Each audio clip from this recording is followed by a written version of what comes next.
प्रश्न संग्रह 2.5 में इसके पहले आप लोग 3 प्रश्न पढ़ चुके हैं।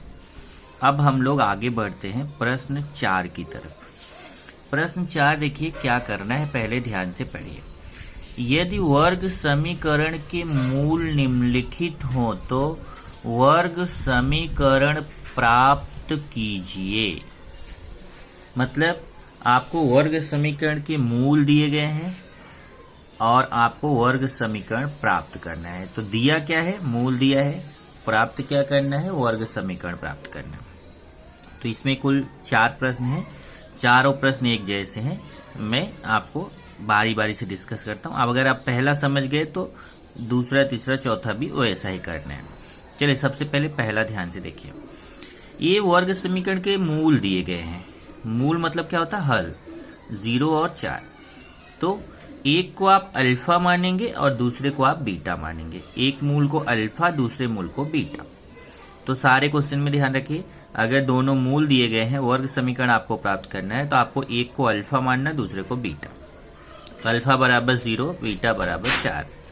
तो हम सबसे पहले निकालेंगे alpha plus beta. Alpha plus beta का मान क्या होगा, देखिए अल्फा का मान 0 है तो अल्फा की जगह 0 रख दिया। बीटा का मान 4 है तो बीटा की जगह 4 रख दिया। तो अल्फा प्लस बीटा निकाला, मतलब अल्फा का मान 0 प्लस बीटा का मान 4। यहां से देखिए अल्फा का मान 0, बीटा का मान 4। अल्फा का मान 0, बीटा का मान 4। 0 में 4 जोड़ेंगे तो कितना आएगा, 4। फिर निकालेंगे अल्फा गुणे बीटा। यहाँ देखिए गुणा छिपा हुआ है। अल्फा बीटा का मतलब होता है अल्फा गुणे बीटा। तो फिर से मान रखेंगे अल्फा का मान 0, बीटा का मान 4। ये देखिए अल्फा का मान 0, बीच में गुणा छिपा हुआ, बीटा का मान 4।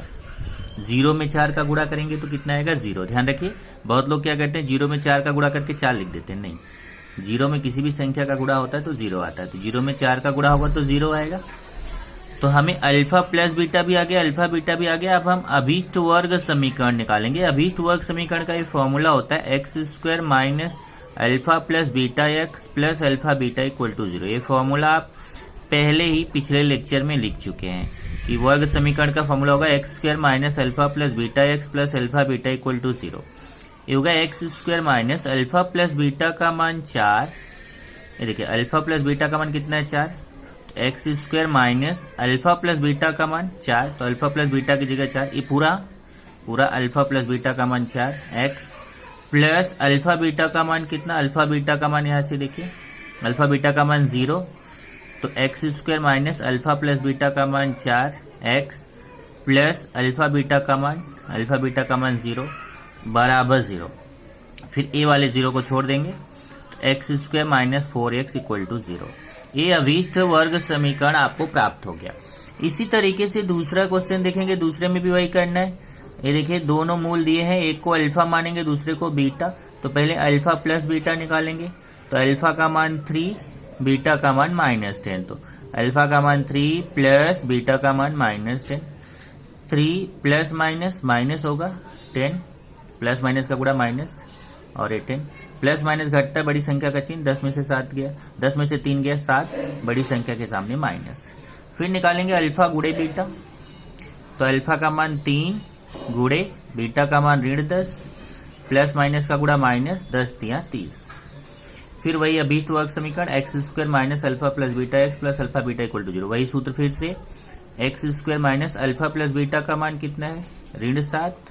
तो अल्फा देखिए ये माइनस तो ये वाला सूत्र वाला है ही, और अल्फा प्लस बीटा का मान भी -7 है। तो ऐसा ब्रैकेट लगा दिया क्योंकि दोनों दो चिन्ह एक साथ नहीं आने चाहिए। x प्लस फिर से अल्फा बीटा का मान -30, इसलिए यहाँ पे भी देखो ब्रैकेट लगा दिया क्योंकि ये दो चिन्ह एक साथ नहीं आने चाहिए। तो ये प्लस और अल्फा बीटा का मान कितना, -30। तो अल्फा प्लस बीटा का मान -7 है तो अल्फा प्लस बीटा की जगह -7 रख दिया। अल्फा बीटा का मान -30 है तो अल्फा बीटा का मान -30 रख दिया। और इस तरीके से माइनस माइनस का गुणा प्लस हो जाएगा। तो x², माइनस माइनस का गुणा प्लस 7x, और यहाँ प्लस माइनस का गुणा -30 इक्वल टू 0। ये आपको अभीष्ट वर्ग समीकरण प्राप्त हो गया। इसी तरीके से तीसरा क्वेश्चन देखेंगे। तीसरे में अल्फा का मान 1/2, बीटा का मान -1/2। तो पहले अल्फा प्लस बीटा निकालेंगे। 1/2 प्लस बीटा का मान -1/2। तो दो चिन्ह एक साथ आ रहा था इसलिए हमने ब्रैकेट लगा दिया। 1/2 प्लस माइनस का गुणा माइनस, फिर 1/2। एक बटे दो, एक प्लस एक बटे दो, एक माइनस एक बटे दो, कट के क्या आ जाएगा 0। अल्फा बीटा मतलब दोनों का गुणा, तो अल्फा का मान 1/2 गुणे बीटा का मान ऋण 1/2। तो गुणा का नियम होता है ऊपर का गुणा ऊपर से, नीचे का गुणा नीचे से। तो पहले चिन्ह का गुणा, इधर प्लस है इधर माइनस है, प्लस और माइनस का गुणा माइनस। अब ऊपर का गुणा ऊपर से 1 1 के 1, नीचे का गुणा नीचे से 2 दूना 4। तो अल्फा प्लस बीटा का मान 0 आ गया, अल्फा बीटा का मान ऋण 1/4 आ गया। फिर वही सूत्र X square minus alpha plus beta X plus alpha beta equal to 0। तो X square minus alpha plus beta का मान कितना है 0, तो अल्फा प्लस बीटा की जगह 0, एक्स प्लस अल्फा बीटा का मान -1/4, अल्फा बीटा का मान -1/4। चेक करिए, अल्फा प्लस बीटा का मान 0 रखेंगे और अल्फा बीटा का मान -1/4। तो अल्फा प्लस बीटा का मान 0, एक्स प्लस अल्फा बीटा का मान -1/4। तो ये दो चिन्ह एक साथ आ रहा था इसलिए ब्रैकेट एक्स स्क्वायर। अब यहां से देखिए ये 0x है, 0x का मतलब है 0 में x का गुणा होगा तो पूरा कितना हो जाएगा 0। तो ये वाला पद ही हम छोड़ देंगे, बीच वाला पद, क्योंकि ये मान 0 हो गया। तो केवल एक्स स्क्वायर और ये प्लस माइनस का गुणा -1/4। चेक कर लीजिए, एक्स स्क्वायर ये वाला पद पूरा 0 हो जाएगा और यहाँ प्लस माइनस का गुणा -1/4 इक्वल टू 0। ये हमारा अभीष्ट वर्ग समीकरण हो गया। और एक लास्ट चौथा देखेंगे, ये थोड़ा अलग है, द्विपद रूप में है। ये देखिए एक मूल, ये भी 1 2 दो पद के रूप में, ये भी 1 2 दो पद के रूप में। और इसमें एक चीज ध्यान रखिए, अगर एक ही दिया होता तो एक आप अपने मन से भी निकाल सकते थे, क्योंकि आपको बताया मैंने कि अगर द्विपद रूप में हो और बीच में माइनस हो तो दूसरा अपने आप आ जाता है प्लस करके, या एक में प्लस हो तो दूसरा अपने आप आ जाता है माइनस करके। तो मान लो यहाँ पे तो दिया हुआ है, तो एक को अल्फा मानेंगे दूसरे को बीटा, जैसे अभी तक कर रहे थे। ये अल्फा हो गया, ये बीटा हो गया। तो अल्फा बराबर 2 ऋण करनी में 5, बीटा बराबर 2 धन करनी में 5। पहले अल्फा प्लस बीटा निकालेंगे, मतलब इन दोनों को जोड़ेंगे। तो देखिए अल्फा का मान फिर प्लस बीटा का मान, ब्रैकेट जब प्लस रहता है हटाते हैं तो कोई बदलता नहीं, कुछ भी नहीं बदलता, जैसे है वैसे के वैसे लिख देंगे। यहाँ देखिए -√5 है प्लस √5 है, अलग अलग चिन्ह है तो कट जाएगा।